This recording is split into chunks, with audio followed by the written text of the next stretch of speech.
我今日想同大家講嘅故事係旋風比亞五指山。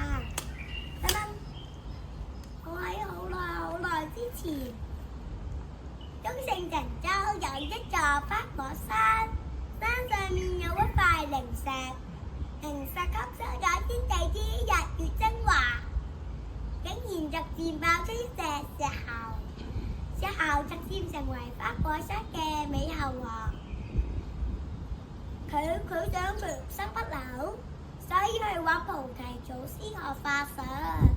菩提祖師收佢為徒弟，並為佢取名做孫悟空。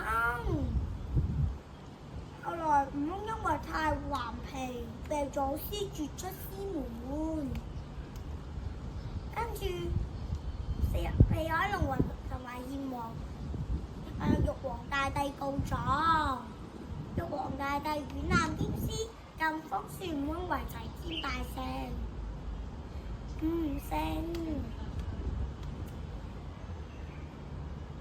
悟空，但是悟空實在係太頑劣啦，佢偷食咗王母娘娘嘅蟠桃同埋太上老君嘅金丹。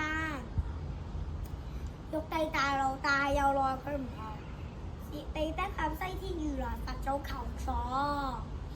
如來佛祖見到悟空就話啦：你點解要擾亂天宮？悟空話：皇帝能有做，寧願到我做。你快啲叫玉皇大帝將功名俾我收手。如果我唔係嘅話，我哋繼續鬧叫佢為多靈。佛祖哈哈大笑，哈哈大笑。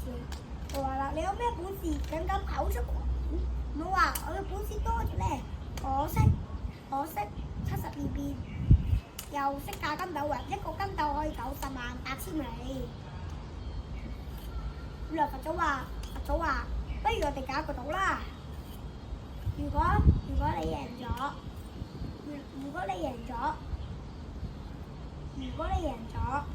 我就叫玉皇大帝將天宮讓俾你。我就心諗啦，呢個如來真係一個傻仔。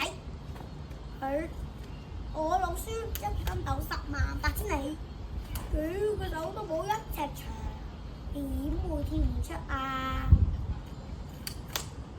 你亂話話啦，你做到主咩？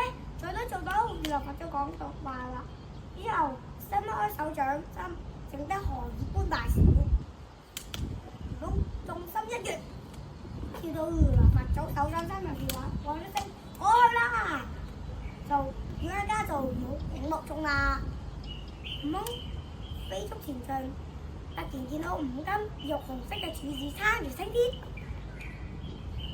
心諗啦，呢個應該係天嘅盡頭啦。我喺呢度留啲記號，翻去同如來講嘅。講完就搣咗根頭髮，磨吹，就變成咗張毛筆，就喺中間嗰個柱子上面寫住齊天大聖到此遊8個大字。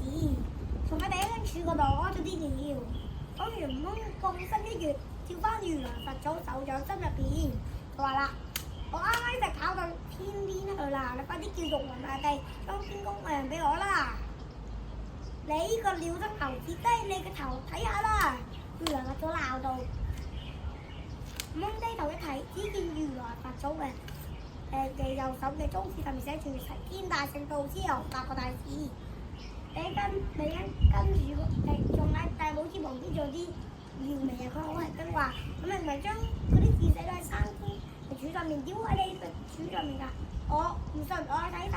講完就想跳出去，如來佛祖手上嘅花5隻手指變做金木水火土5座連山，將悟空壓喺山下面。佛祖話：等我罪過消了，自然會有人嚟救佢。從此孫悟空就被壓喺五指山下面，真係動彈不得。多謝。